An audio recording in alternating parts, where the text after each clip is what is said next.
What is going on, traders? We need to go over the craziness that is upcoming in the stock market right now, as the stock market is at a very pivotal level. And no, not this crazy. Fintuit is funny, man.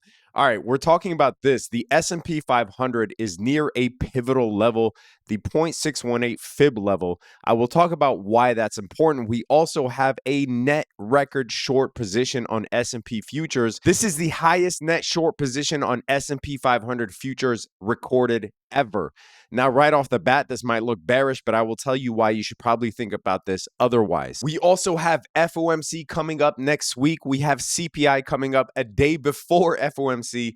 And then Friday of next week is June OPEX, options expiration, which also counts as a quad witching day. I will get into what that means, but in short, it means that options, futures, etc., quarterly, monthly, all expire on the same day.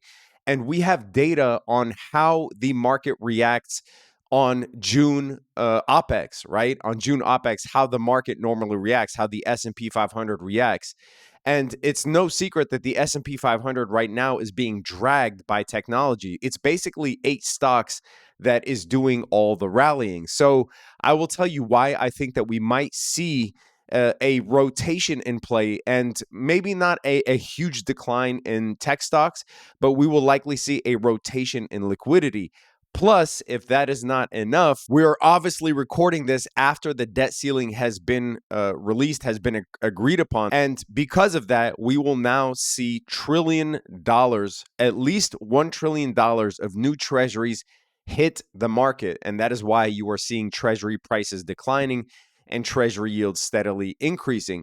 Now, what are the effects of this? Well, we will get into that as well. But in short, this will likely pull a lot of liquidity out of the economy, and also give stocks a tough competition as yields rise. So we will get into all of this, but for sure, there is going to be some craziness going on in the stock market, at least in the next couple of weeks. And I will be here to cover it all. I was recently in Japan for a couple of weeks, just getting over jet lag. So this is my first video back from my trip. So appreciate you guys being patient with me.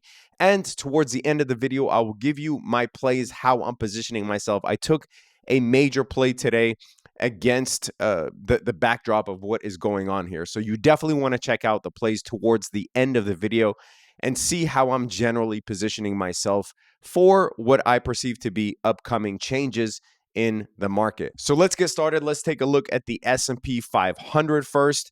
There are a few things I want to point out on the S&P 500. By the way, everything will be outlined in the chapters below, so feel free to forward and rewind as you see fit. But there are a couple of things I want to point out in the S&P 500. And if you've been following my analysis so far, you will know that I haven't really been overly bullish or bearish on the S&P 500. I did say in my last few analysis videos that I do think if the debt ceiling agreement passes, we will cross that 4,200 resistance level up to that 4,300 resistance level that we saw in August of 2022. And we are now at the mercy of CPI and FOMC. And if CPI comes in as expected or better than expected, and if the Fed pauses, then I do think that the S&P 500 can actually make it to 4,500, 4,400 to 4,500, right? That's my take. And it won't be in tech necessarily. And I'll tell you more of the story later why I think tech is getting to an oversold level. However, that doesn't mean that the S&P 500 cannot keep going up because of a rotation into other sectors. Again, I will get into more of that and tell you how I'm trading that potential rotation. However, if the CPI comes in higher than expected, we've seen some countries, some of the major economic powers, we've seen some countries come in with lower than expected inflation, and some come in with higher than expected inflation, right? And we've also seen, as of today's recording, the Bank of Canada, we've seen them raise rates when it was expected that they would pause. Right now, the expectation is that the Fed pauses, right? This has been going back and forth depending on some of the news drops. But if you look at June, it is expected now that the Fed actually pauses. 71% expectation, only 28% expectation that the Fed does a rate hike. So I believe if the Fed does a rate hike, that will put a kibosh on the actual on this actual market at this resistance level at around 4,300, and we will likely be teetering, back to the bottom of the channel or the middle of the channel. I don't think that's going to send the market lower back to October lows, for instance. Again, not really bullish nor bearish in this currently in this stance, right? And that is mostly to do with the fact that we have not seen rate hikes affect earnings. That was really the crux of the story here, right? The crux of the bearish thesis is that, hey, rate hikes are going to wreak havoc on company earnings, but company earnings came in much better than expected for Q2, and we haven't really seen the effects of the rate hikes. The only place that we've really seen the effects of the rate hikes so far are with a slowdown in housing as people buy less houses, but housing prices haven't really taken as much of a hit as some industry leaders thought. And secondly, we have seen obviously the banking collapses, but the Fed and the Treasury and the FDIC stepped in and said, we are going to backstop every single deposit and really put the kibosh on that. So, in terms of how the rate hikes are going to affect companies, we haven't really seen that, right? And that is why the market felt comfortable continuing to rally back to its resistance level. So, what is the pivotal moment for the S&P 500? Well, we are near this 0.618 fib level, right? Now, what happens if we get above that? I want to point you to historically in previous bear markets, this 0.618 fib level, once we get above that, once we are in a bear market and we get above that Fibonacci level, then there is no turning back, right? We don't drop back into a bear market. And you can even see this with severe bear markets like in 2008. Once we passed that 0.618 fib level, right? We did, after 2008, we did drop below the 0.618 in 2011, but we basically dropped to a previous high coming out of the bear market, meaning we did not create new lows, right?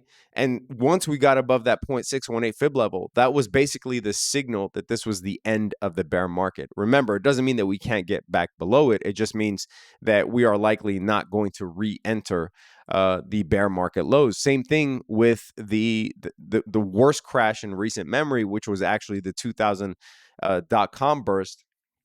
Once we got back above the 0.618 fib level, we never went back below it, right? That signaled the end of the .com bear market. So in this case, we are here. This is a very pivotal level. Not, it's not a coincidence that the technicals and the news cycle are matching up. Going into FOMC, going into CPI, we are right near this level once again. And so if we do get bearish news from CPI, from FOMC, then this will be a roadblock once again, and we will likely head lower. Although I don't think that is impetus enough to create new lows.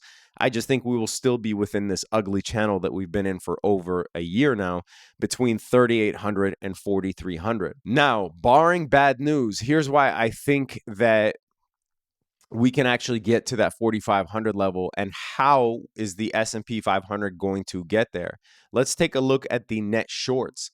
The net shorts in S&P 500 futures is the most ever, right? Now, again, this might seem like a bearish marker or a bearish data point. But as you know, with the put call ratio, for instance, right, when puts are higher than calls, when puts were at their highest, that is actually when this market rally started, from 3,800 in January to now near 4,300.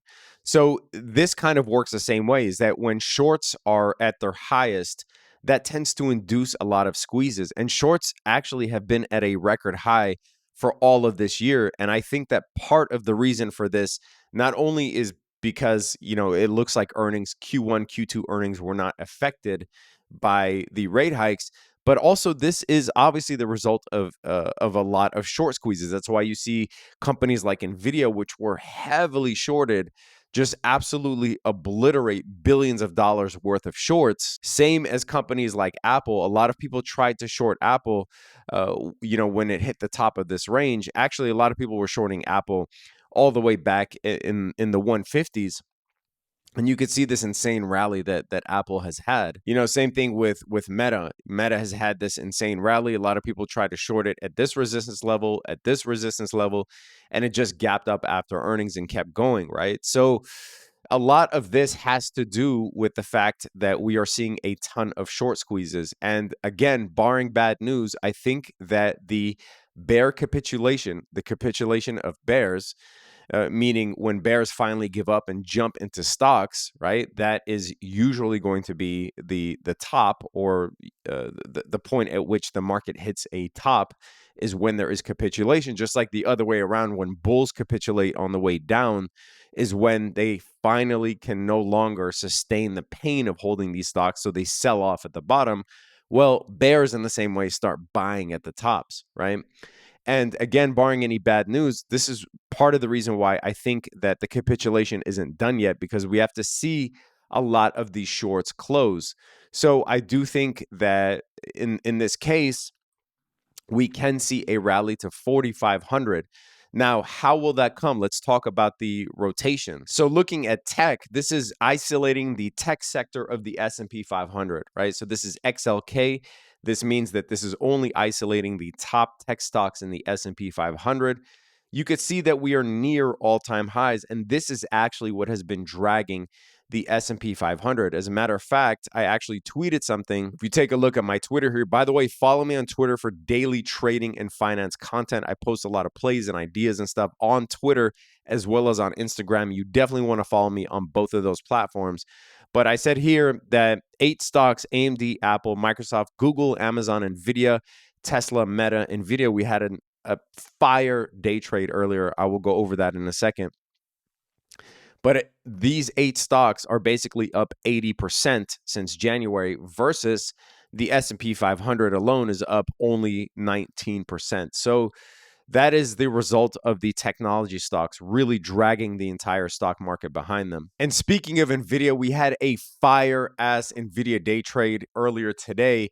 And this is why I'm a huge advocate of day trading. Yes, it's a very tough skill, but it allows you to play every single position and direction in the market, and you're not beholden to missing out on gains from not investing or selling too early, or maybe holding through an insane drawdown. You are allowed to take your destiny in your own hands. And we had a play on the 387.5 calls on Nvidia, playing it off this level. It was a quick 25%. In literally, what is that? 16 minutes, made 25% on Nvidia in 16 minutes. We are 13 for 15 on our last trades. If you want my trades in real time, you want my signals in real time. By the way, I don't only do day trading signals. We also do stock market analysis, and I give you my analysis on the broad-based market, on specific sectors, on oil, etc. Link is in the description below. Join thousands of traders talking strategy and analysis all day, every day, so you are not in the dark. I wish I had something like this as a trader coming up, even as an investor coming up. So make sure that you click the link below and join the team, and let's get right back into it. So as I was saying, that the technology sector was the main culprit, right, for the S&P 500 incline. Now, what we tend to see in bull markets, or emerging bull markets, right, markets that are on the verge of becoming a bull market, which we are now, right? If you look at the S&P 500 from lows, the S&P 500 is actually up 21.2%. That categorizes a bull market by any means, right? So if we are going to keep going up, as I said, the S&P 500 technology sector, if we take a look at the Bollinger Bands, which I don't use for trading, but I will use for long-term analysis, we don't pop out of this very often, right? And we have this full-bodied candle pop out of this. Even when we wick out of the Bollinger Bands, we tend to see huge corrections. One more thing is, as I was saying before, if you take a look at the S&P 500 around OPEX, something else that I tweeted out today. Again, follow me on Twitter for this analysis. But if you look around OPEX, remember OPEX is the options expiration. We are going to be seeing that June 16th this year. June OPEX is a very important moment because it's halfway through the year, a point in time when money managers and institutions start doing the rebalancing. They take a look at, how they performed halfway through the year. Obviously, we've had a great half of the year, and there's a lot of repositioning that goes on. Also, a lot of contracts, including a lot of futures contracts, etc., a lot of options contracts expire that same week, right? So where was I here? So OPEX is tends to be a very important moment, and you tend to see these sell-offs right before June OPEX. Here's the S&P 500. We had a major correction right before OPEX, before a rally. And if we take a look at the year prior, 2021, same thing. This wasn't a major correction, but we did have a nice pullback before the week of OPEX. And then when OPEX occurred, we did have a nice rally then. And remember, 2021 and 2022 look completely different. 21 was a bull market, 22 was a bear market, but the same phenomenon still occurred. So in that case, I do think that whether we see a rotation and a continuation of the S&P 500 to 4,500, I do think that we are likely going to see an overextension in tech in the next couple of weeks. I could very well be wrong on that, but I do like that thesis, and I can trade it accordingly with minimal risk, which I will go over towards the end of the video. So you definitely want to stick around for that. And if there is a rotation, it will be in all of the other sectors. Let's take a look at consumer staples in the S&P 500, for instance, right? Consumer staples have been beaten up. We're back to the March lows, so there's a lot of room to run. Energy, which was one of the hottest names towards the beginning of the year, and then obviously saw a drop to the March lows, still has a lot of room to run. XLF, which is another name that we got into at the lows, still has a lot of room to run just to get back to this channel. So these are all sectors in the S&P 500. And then you have XLV, sorry, which is the healthcare sector of the S&P 500, still has a lot of room to run as well. So there will be a rotation into some of this stuff. And then industrials, started to run today with Caterpillar going absolutely ham, as well as some other industrial companies. So not a ton of room to run left for industrials. But you see some of these other sectors in the S&P 500 are basically dormant. They're stagnant while, tech was doing all the pushing. So we will likely see a rotation if there is going to be a continuation. And then actually, you know what? I'll go over this towards the end when I talk about my plays. So those are all of the highlights. And in summary, we have CPI, FOMC, and June OPEX coming up next week. I do expect to see some volatility. We have trillions of dollars, or at least $1 trillion worth of treasuries being issued, which is why we're seeing bond yields start to go up and bonds start to crash. However, I do think there will be an opportunity in bonds very soon. And in the short term, I could see the S&P 500, barring any bad news from CPI or FOMC, go to that 4,400 to 4,500 level. Do I still think a recession is on the table? Yes, I think a recession is on the table by at least Q4 of this year. The 3-month versus 10-year yield curve has occurred every single recession since 1968, and it will likely happen again now. And we will likely see unemployment continuing to rise throughout the end of the year. Now, the extent of the recession, I don't know. No, I don't think anybody knows the extent of the recession, because nobody thought that unemployment would be, this low this far in the game. I don't think anybody thought that the fastest rate hikes in history would basically be inconsequential. Well, we did have the banking blowups, but they came in and saved the day. But besides that, I don't think that any economist could have told you that the rates at above 5% so fast were going to have basically no effect as of Q2 earnings. I do think that we will have an earnings effect, but it could be prolonged, right? So, in the midterm, I do think that we will see a recession by Q4 of this year. And what that does to the market really depends on how severe the recession is, right? Again, it's not something that I'm going to pretend to be able to predict. I don't think anyone can predict the severity of an upcoming recession, but I do think a recession is on the line. It would be very weird with this yield curve inversion not to see a recession. Plus, we have liquidity that's going to be sucked out of the system, not only in the form of these new treasuries that are going to be released, which obviously we'll see investors and institutions pour into treasuries with still amazing yields, right? But also we have QT that is ongoing right now. The Fed is still quantitative tightening, and they are a very long way away from their goal. So I can't predict what effect the recession is going to have on the market. It really depends on whether we see a black swan credit event in commercial lending or commercial real estate. I do think that that is where there will likely be some sort of pop. Whether we break these October lows really depends on the severity. So I'm not going to sit here and pretend like I know what the severity of the impact will be, but I do think 100% we will see a recession. Hopefully that helps. But in the short term, it is, I already summarized for you what I think will happen with the markets. Now, in terms of how I'm positioning myself, I'm rotating out of tech here. And I did take a position in an inverse tech ETF.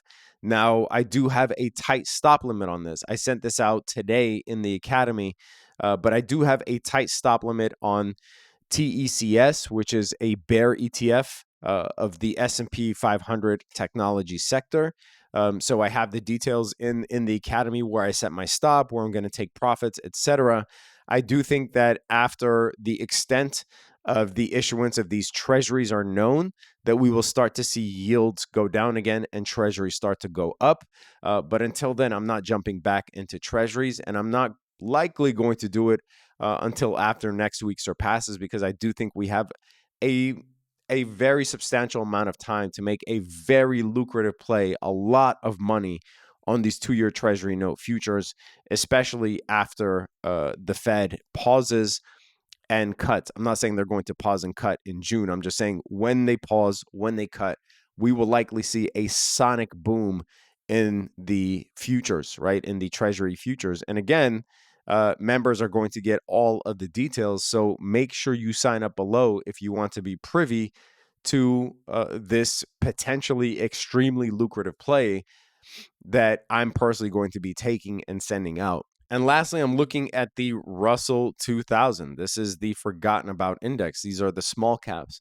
Because if you take a look at all of the times that the S&P 500 actually tested that 4,200, 4,300 resistance, the Russell thereby followed, right? And now we are still almost halfway up until the resistance mark, maybe a little more than halfway up until the resistance mark. Now, I'm invested in the Russell 2000. I have been invested in the Russell 2000 for a while, but I do think, and when I say a while, I'm talking about going back to 2020. But I do think that there is a new opportunity for a shorter term trade on the Russell 2000 as well. So there you have it. It's going to be a crazy week in the stock market next week. Make sure that you tune into this channel because I will be going live a lot. I'll be going live a shit ton. So make sure that you tune into this channel.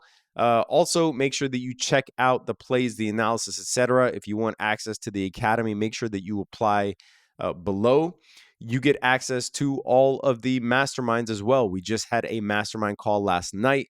Went epic, went over these topics here: how to identify market structure, why you can't trade without it, advanced risk reward management, confluence, how to stop yourself from chasing trades, and then a Q&A where I answer literally every single question that gets thrown at me. It's about a 2-hour, 2.5-hour session that we do regularly with our Academy members. So in my view, it's invaluable because you get access to all of the recordings as well as all of the future ones for free after you sign up. So make sure that you do that. Let me know in the comment section below. Do you think that the market is going to tank like a rock? Do you think that we are on the verge of a new bull market? I do get a lot of differing opinions. Subscribe to the channel, hit that notification bell. Stay safe out there, traders. Peace.